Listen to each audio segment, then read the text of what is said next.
suis la vraie vigne et mon Père est le vigneron. Il enlève tout sarment qui, uni à moi, ne porte pas de fruit. Mais il taille, il purifie chaque sarment qui porte du fruit, afin qu'il en porte encore plus. Vous êtes déjà purs grâce à la parole que je vous ai dite. Demeurez unis à moi comme je suis uni à vous. Un sarment ne peut pas porter de fruit par lui-même sans être uni à la vigne. De même, vous non plus, vous ne pouvez pas porter de fruit si vous ne demeurez pas unis à moi. Moi, je suis la vigne, vous êtes les sarments. La personne qui demeure unie à moi et à qui je suis unie porte beaucoup de fruits, car sans moi, vous ne pouvez rien faire. La personne qui ne demeure pas unie à moi est jetée dehors, comme un sarment, et elle sèche. Les sarments secs, on les ramasse, on les jette au feu et ils brûlent. Si vous demeurez unis à moi et que mes paroles demeurent en vous, demandez ce que vous voulez et cela sera fait pour vous. Voici comment la gloire de mon Père se manifeste. Quand vous portez beaucoup de fruits et que vous vous montrez ainsi à mes disciples, tout comme le Père m'a aimé, je vous ai aimé, demeurez dans mon amour. Si vous obéissez à mes commandements, vous demeurerez dans mon amour, tout comme j'ai obéi aux commandements de mon Père et que je demeure dans son amour. Chers amis, dans la continuité de nos cultes sur le thème annuel « Va et demeure », nous avons écouté aujourd'hui ce passage de l'Évangile de Jean qui nous invite à demeurer en Christ. Pour introduire, rappelons que l'Évangile de Jean a une particularité littéraire par rapport aux autres évangiles de Matthieu, de Marc et de Luc. Ces derniers évangiles sont très narratifs, descriptifs, tandis que l'évangile de Jean, que nous lisons aujourd'hui, présente la bonne nouvelle de Jésus-Christ dans un langage plus symbolique, plus méditatif. Et les artistes médiévaux représentaient d'ailleurs l'évangéliste Jean par un aigle, parce que son texte nous invite à prendre du recul par rapport au récit de Jésus, avoir une vue d'ensemble sur les faits marquants de la vie de Jésus, tel un aigle qui voit les choses de loin lorsqu'il vole. Il ne faut donc pas s'étonner de voir ici Jésus utiliser le symbole du vigneron, de la vigne et du cep pour parler de notre vie quotidienne, pour nous parler de Dieu et nous parler du monde. Mais aussi pour écouter ces textes avec humilité. Humilité de se dire qu'à l'écoute de l'évangile de Jean, nous ne pourrons pas tout maîtriser, ni obtenir des réponses claires à toutes nos questions, car le langage symbolique, il sert plutôt à nous poser des questions, à ouvrir des perspectives et des possibilités innombrables d'interprétation.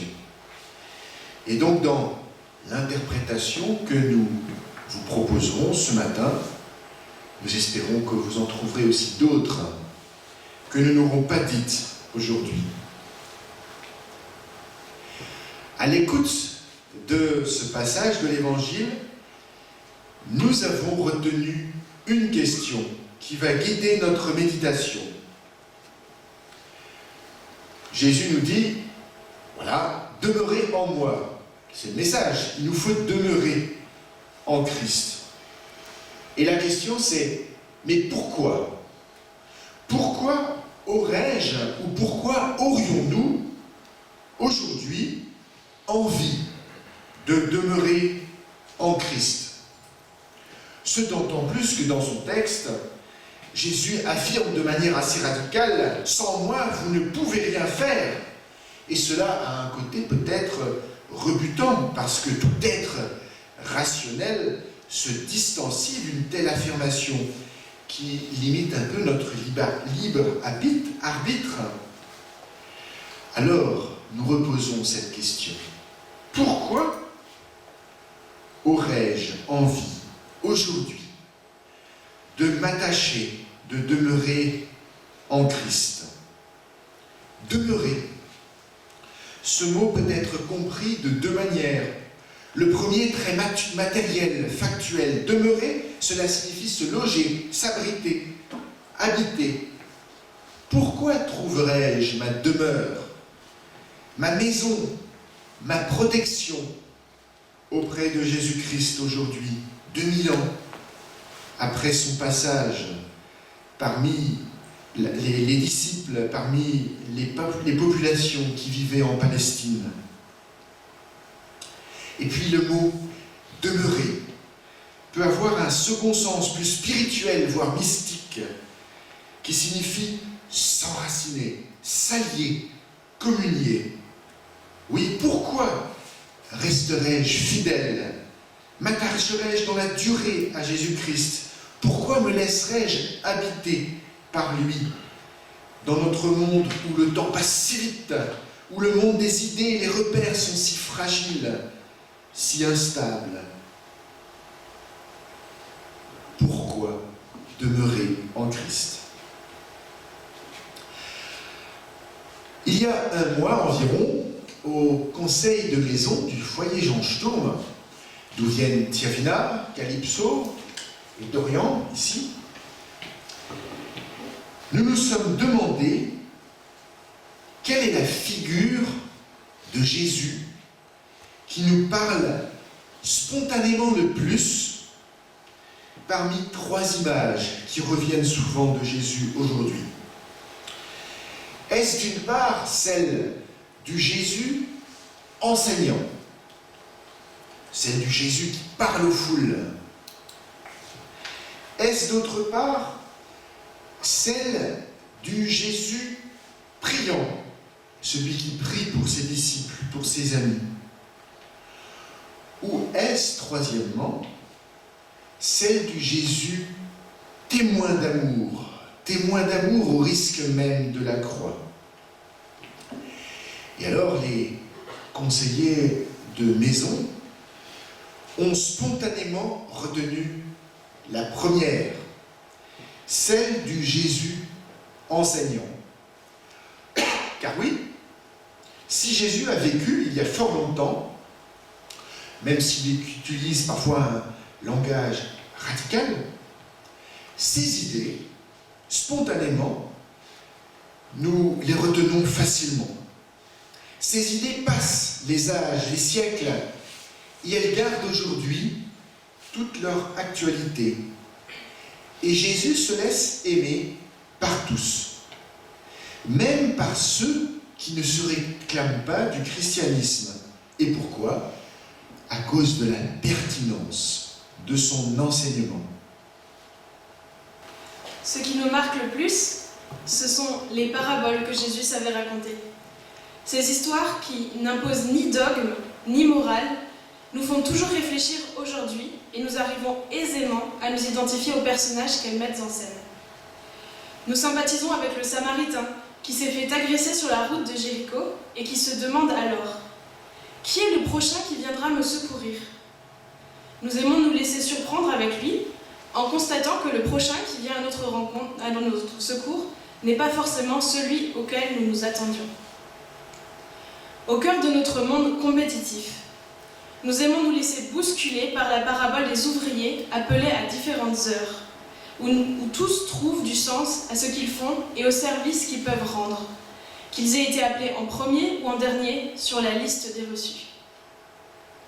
En ces temps où parfois le désespoir nous guette, nous nous laissons enfin encourager par ces images sur le thème de la germination, comme celle de la minuscule graine de moutarde qui est promise à un grand avenir, ou aujourd'hui celle de la vigne. Dans son commentaire sur cette image, le pasteur Antoine Nuis écrit « La vigne est plus basse que les autres arbres. Elle est pourtant plus élevée que ceux-ci par la qualité de son produit. » Il dit ainsi « Tout n'est pourtant pas parfait dans la vigne. Elle produit aussi bien du jus acide que du vin. Et à un moment donné, la vigne est foulée aux pieds pour donner son jus, mais son produit est présent à la table des rois. Comme un conteur hors norme, Jésus sait encore nous parler aujourd'hui. Il sait raconter le monde et le projet d'amour de Dieu pour notre monde. Il nous apprend à raconter notre vie et son enseignement nous aide à avancer sur nos chemins. C'est pour cela que nous l'apprécions et que nous aimons le réécouter parler. Jésus, dans son enseignement, sait également opter pour d'autres types de langage en prononçant des discours. Il intervient sur le thème de la libération de personnes subissant l'exclusion sociale. Il intervient sur le thème de la libération auprès de personnes malades, souffrantes, ou auprès de femmes qui étaient asservies, voire humiliées par des hommes. Jésus interpelle ses contemporains avec des phrases à méditer, comme celle-ci: « Aimez-vous les uns les autres, comme moi je vous ai aimé. » Ou bien aussi celle-là: « Tout ce que vous voulez que les autres fassent pour vous, faites-le de même pour eux. » Il laisse également des textes à notre méditation, des textes anticonformistes, comme celui des Béatitudes, qui nous donnent une image alternative du bonheur, bonheur que nous cherchons au quotidien et dont nous pouvons lire un extrait ici. « Vous êtes heureux lorsque vous êtes humble de cœur, car le royaume des cieux est à vous. Vous êtes heureux lorsque vous pleurez, parce que vous serez consolés. Vous êtes heureux dans la douceur, car vous recevrez la terre en héritage. Pourquoi m'attacherai-je dans la durée à Jésus-Christ, dans notre monde où le temps passe si vite, où les idées sont continuellement remises en question? L'enseignement de Jésus est incontestablement une valeur sûre à travers les âges et les cultures, sans cesse renouvelée, ressuscitée. La parole de Jésus stimule nos débats en Église et dans la société. La parole de Jésus nourrit notre cœur, notre intelligence, et c'est pour cela que nous souhaitons durablement y puiser du sens. Dans notre découverte des enseignements de Jésus, cependant, nous faisons assez rapidement le constat que la parole ou l'enseignement de Jésus ne peut être la seule source de motivation à nous attacher à lui. Il existe aussi d'autres dimensions de la vie de Jésus qui nous invitent à nous attacher à lui. Plusieurs trouvent une réalité en Jésus-Christ qui nourrit une autre dimension de notre vie, celle de notre spiritualité. En effet, nous pouvons trouver en Jésus-Christ un modèle de foi, une inspiration, voire une aide pour notre propre prière. En cela, Jésus a plutôt la figure d'un priant ou d'un médiateur. Rappelons d'une part que Jésus nous a appris à dire la célèbre prière du Notre Père, nous indiquant par là ce que peut contenir notre prière, l'expression de notre louange et de notre espérance, mais également invoquer la présence de Dieu sur notre vie et exprimer nos besoins, en pain, en pardon et en courage pour nos défis quotidiens. Cela vaut la peine de prier et d'insister. Il y a promesse d'exaucement devant Dieu. Demandez ce que vous voulez et cela sera fait pour vous, a dit Jésus. Rappelons d'autre part que Jésus nous a aussi montré que la prière est écoute et combat à travers l'angoisse qu'il a traversée à Gethsémane, lorsque les religieux le cherchaient pour l'arrêter et que la croix se profilait à l'horizon.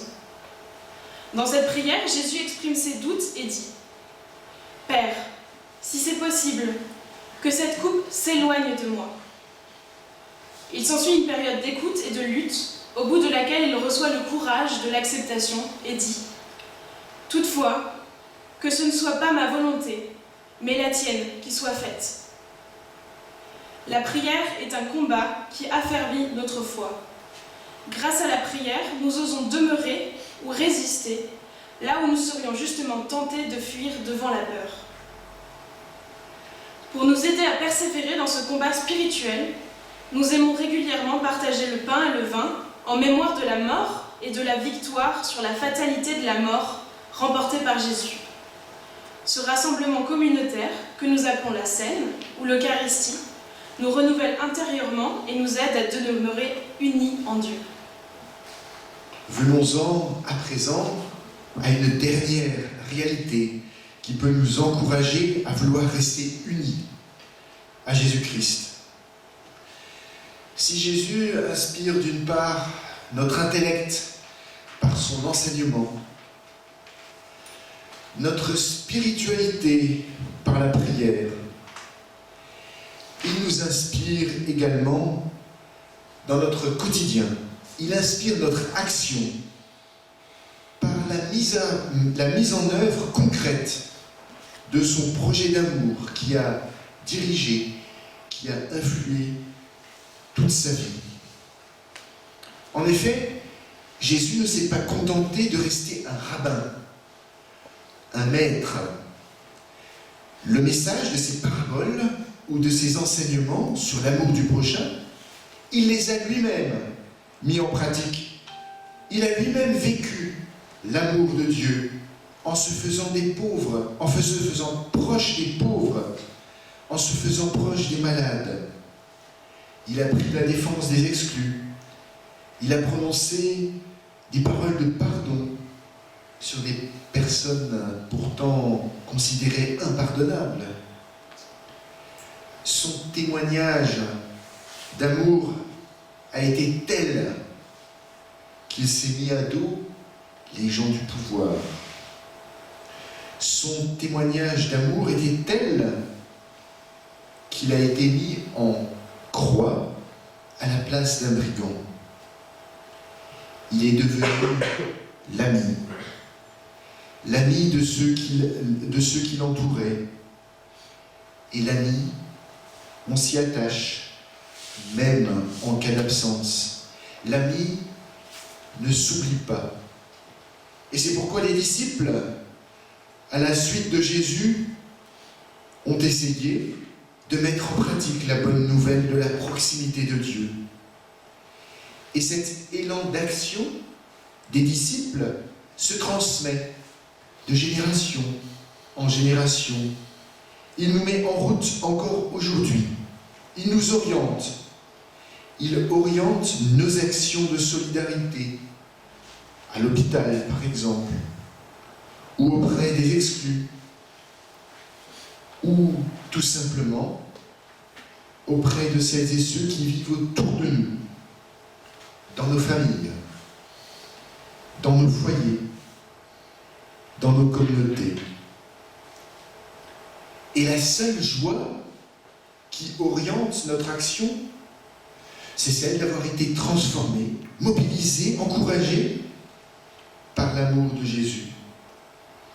Nous nous accrochons à lui lorsque notre pied chancelle. Alors il nous encourage, nous pousse, nous porte.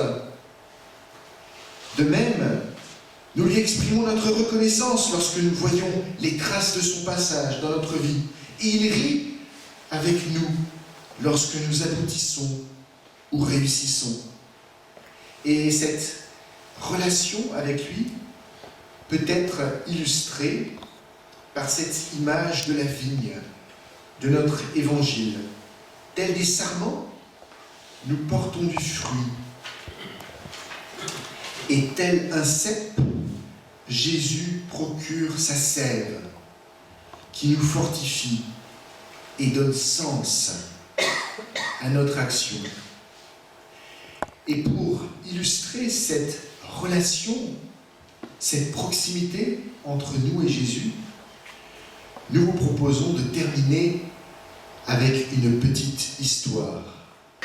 Il était une fois un roi qui tomba amoureux de la fille d'un boulanger. Elle était pauvre, mais belle. Et il l'épousa. Pendant quelques années, les deux époux vécurent une harmonie et un bonheur parfait. Et à la mort de son père, le prince monta sur le trône.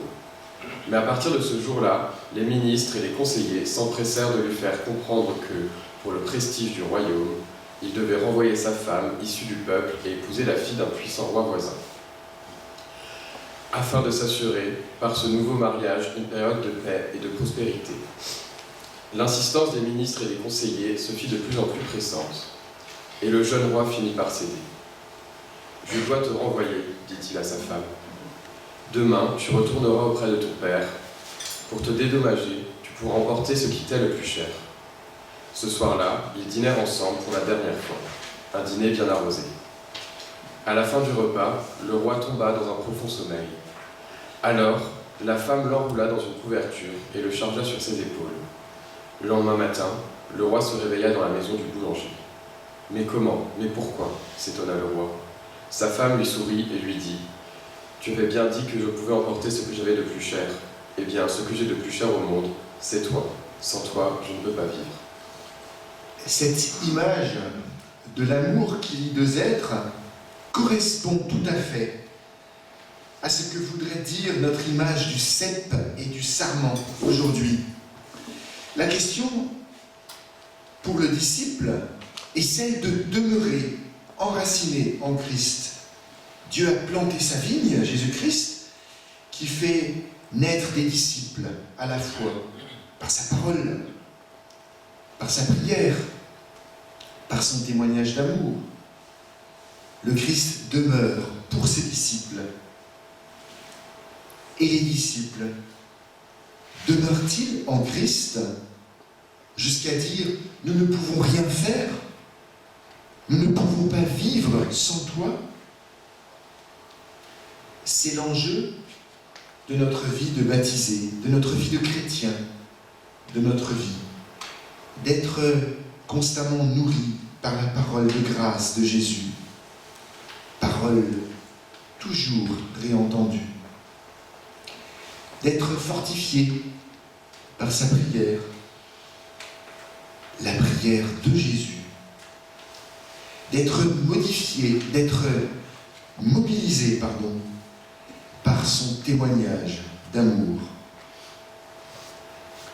Alors, où trouvons-nous aujourd'hui des oasis pour demeurer, pour être renouvelés et porter cet évangile de grâce et d'amour? Peut-être lors de culte, lors de la messe, ou bien dans nos groupes de prière, ou nos fraternités, dans nos groupes de réflexion biblique, dans nos groupes de parole, dans nos familles, dans nos foyers, dans nos actions solidaires, au cœur de nos militances. Chacune et chacun y trouvera sa réponse. Quoi qu'il en soit, l'Évangile nous laisse cette parole de Jésus qui est à la fois une promesse et un appel. Tout comme le Père m'a aimé, je vous ai aimé. Demeurez dans mon amour. Amen.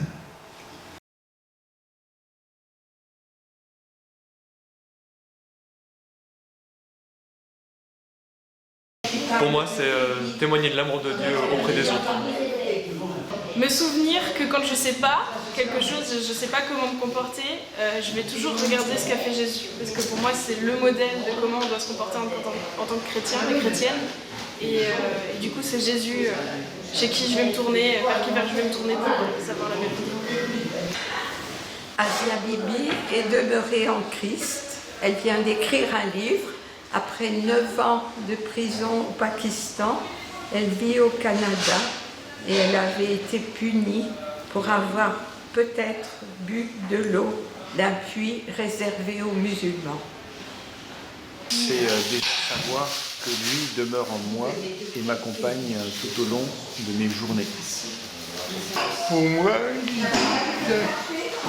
accueillir l'autre comme il est,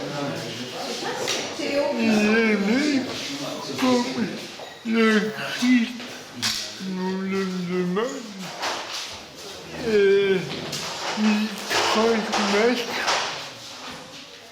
tout l'amour qu'on a pour le Christ. Il faut rester attaché, il faut rester soudé à Jésus, demeurer dans sa parole. Et je crois que c'est l'élément fondamental. Ce qui est sûr, 2 choses à retenir, la prière et la communion fraternelle nous permettent de rester soudés et de demeurer en Christ. Voici l'essentiel du message. Moi, c'est vraiment important de garder la prière et une bonne relation avec Jésus.